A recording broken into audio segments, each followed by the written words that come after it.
Hello मेरे shining stars. तो आज हम कर रहे हैं सचित्र हिंदी व्याकरण कक्षा 6 बाय अमित पब्लिकेशन एडुराइज सीरीज।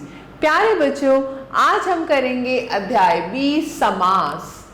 बच्चों, समास शब्द सम और आस से मिलकर बना है, जिसका अर्थ है रखना।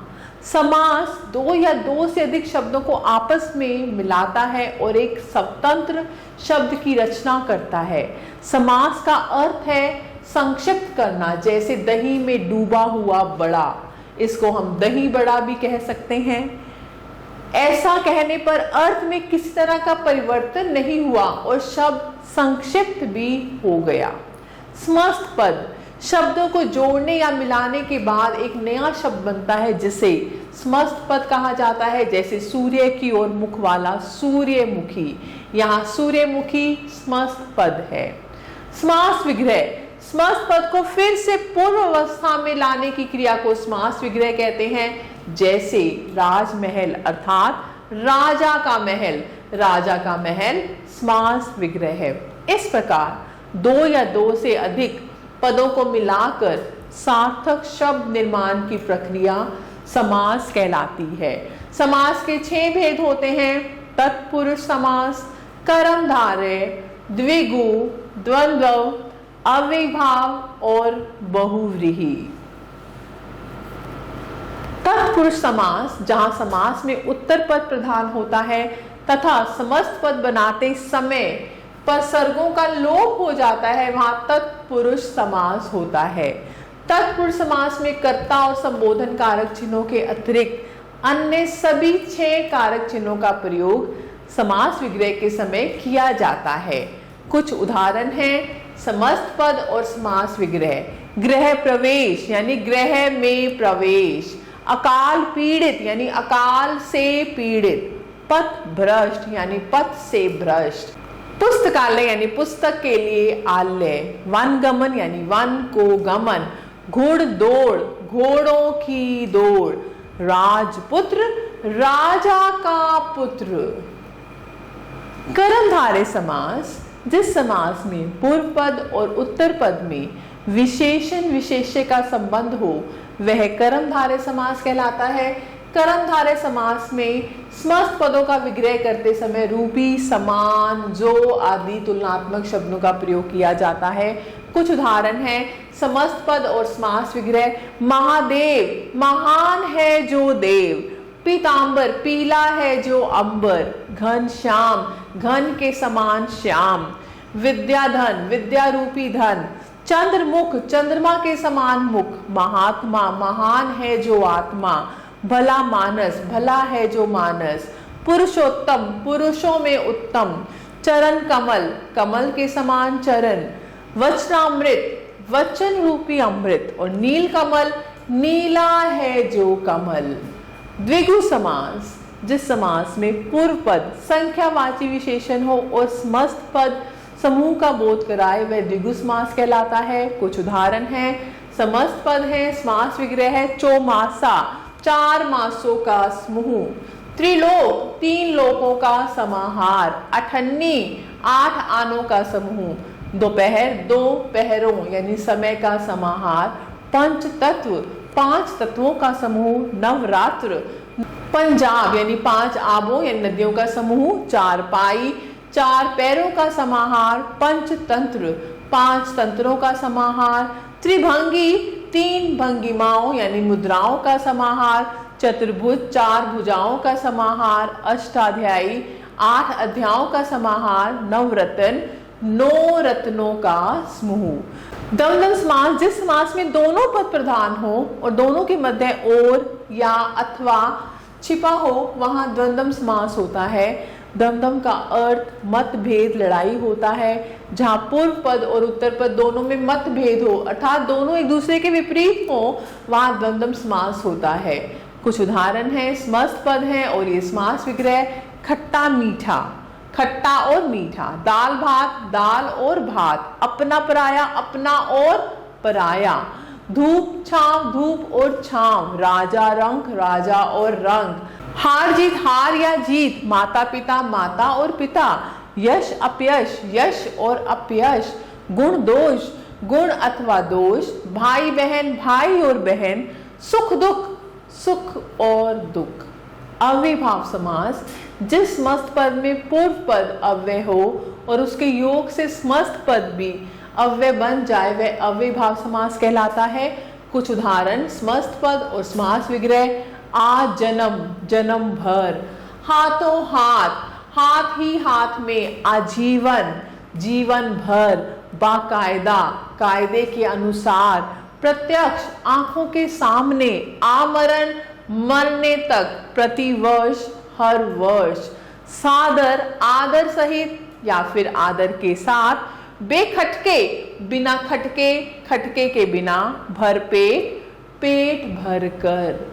बहुव्रीहि समास जिस समस्त पद का कोई भी पद प्रधान नहीं होता बल्कि वह किसी अन्य का बोध कराता है, बहुव्रीहि समास कहलाता है। बहुव्रीहि समास और कर्मधारय समास में दो तरह से अंतर किया जा सकता है।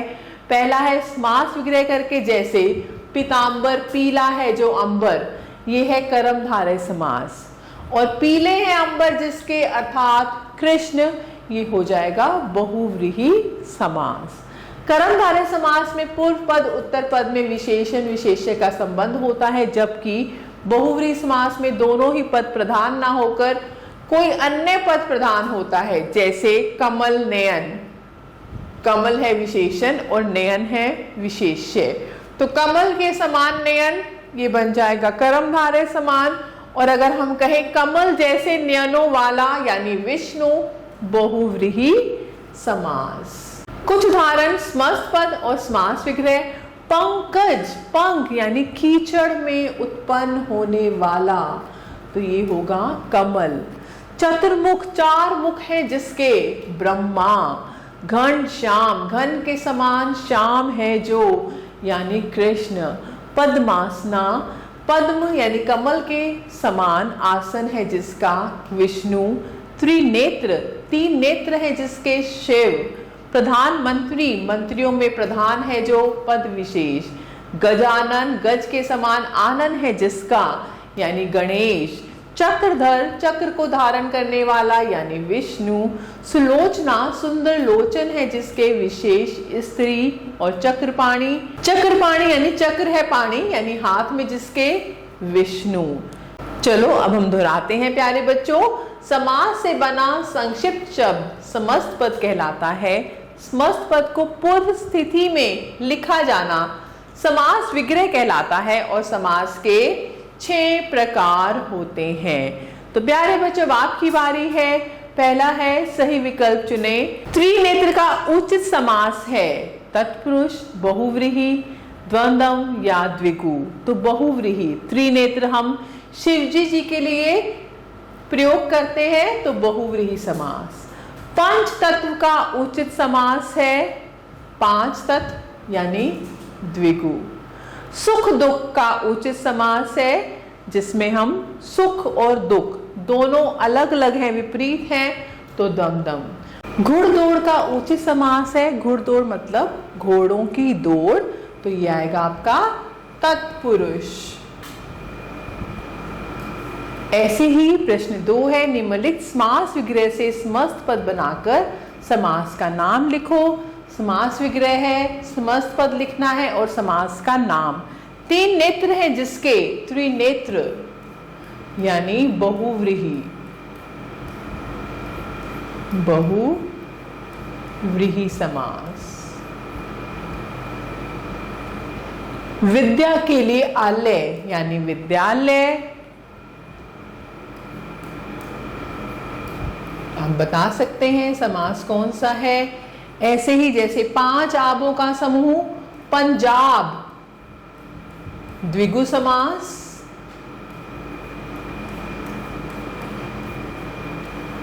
ऐसे यश और अपयश, यश अपयश, और इसमें समास कौन सा है, दमदम समास। महान है जो देव, महादेव, बहुव्रीहि समास। ऐसे प्रश्न 3 है, समस्त पद है, इनका समास विग्रह करना है और समास का नाम लिखना है। राजपुत्र, राजा का पुत्र। कर्मधारय, राजा का पुत्र। कर्मधारय। ऐसे ही यश अपयश, यश और अपयश, यश या अपयश, तो इसमें समास कौन सा है? दमदम समास। पंच तत्व यानी 5 तत्वों से बना हुआ, इसमें क्या आएगा? द्विगु समास। ऐसे आप कर सकते हैं। प्रश्न 4, निम्नलिखित वाक्यों में आए रंगीन पदों को समस्त पदों में बदलकर वाक्य पुनः लिखो। हमें माता और पिता का सम्मान करना चाहिए। हमें माता पिता का सम्मान करना चाहिए। गंगा के तट पर सबने दीप जलाए। गंगा तट पर सबने दीप जलाए। राजा का पत्र हस्त से लिखित है, यानी हस्तलिखित। तो प्यारे बच्चों, आप ऐसे अभ्यास कर सकते हैं। मैं आशा करती हूँ आपको अध्याय अच्छे से समझ आया होगा। तो आप सभी बच्चों का तहे दिल से धन्यवाद। हमेशा खुश रहें और स्वस्थ रहें।